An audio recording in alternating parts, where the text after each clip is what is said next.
Hello Tarot Tube and welcome Magical Gamers. Magical Gamers, this is a little thing that Tarot Tubers do. I call it the Tarot Tube finger wiggle. So I thought I would do a little mashup video that addressed both of the audiences, or groups I should say, that I follow on social media, and talk about how I'm thinking about using tarot and other cards to help me in my gaming life, particularly my magical gaming life. And I was looking at these two dragon decks that I have. This one is Smoke, Ash, and Embers, and this one is Wisdom of the Dragon Realms.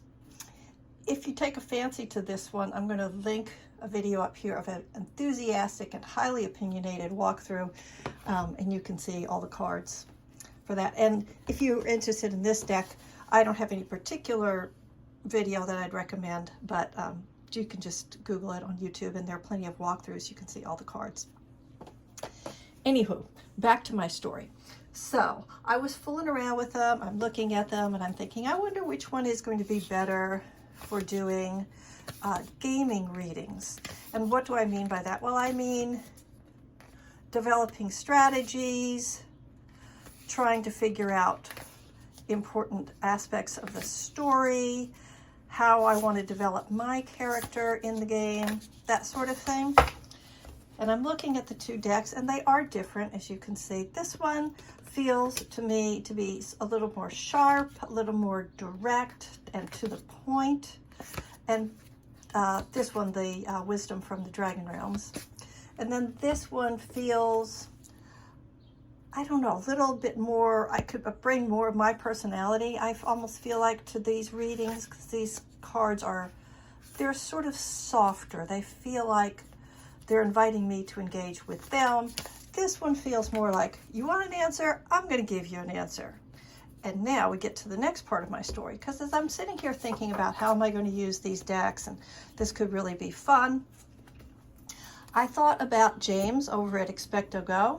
I'll link the video I'm thinking about right here, or one of the videos. And he's working on these theories about whether or not Merlin is our main character's ancestor, if like we're descended from Merlin's line.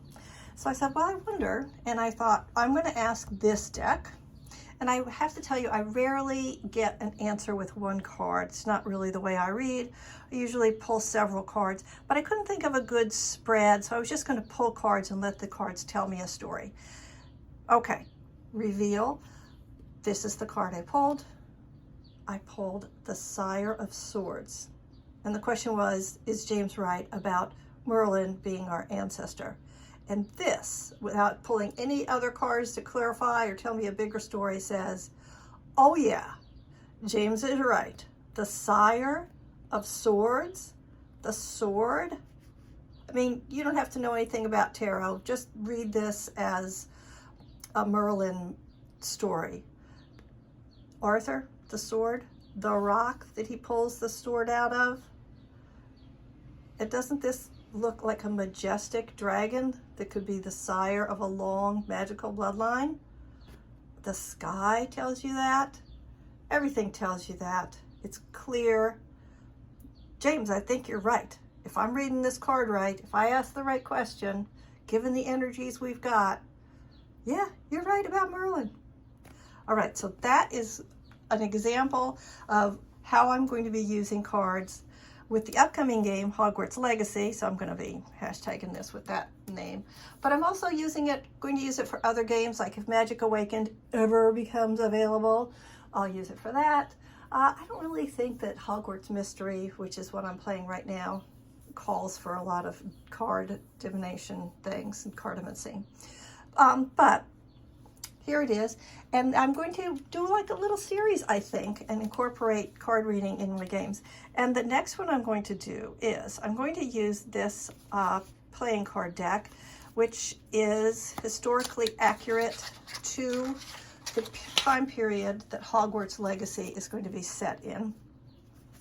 So you'll notice these cards, they don't have reversible right? You have to have the court cards up. They don't have numbers.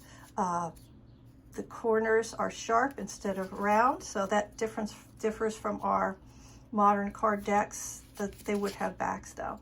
So this would be historically accurate. This is a US deck instead of a deck that maybe you would find in the Highlands or in England, Scotland, but English decks would have looked very much like this. So I feel like this is going to be a legit deck to ask the questions. And what questions am I going to ask? Okay, in the follow-up video to this one, I'm going to go back, I'm going to look at the video on XpectoGo's channel where he asks other people in the community when they think Hogwarts Legacy is going to be released. I'm going to ask a simple yes or no question of these cards for each one of those predictions, and we'll see what these cards say about who's right and who's wrong.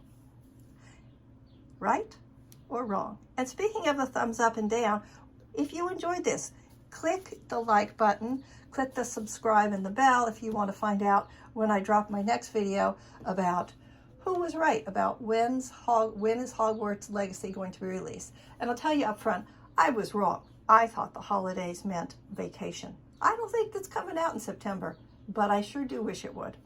All right, have a great one. Bye. Get out there, find something fun to enjoy. Bye.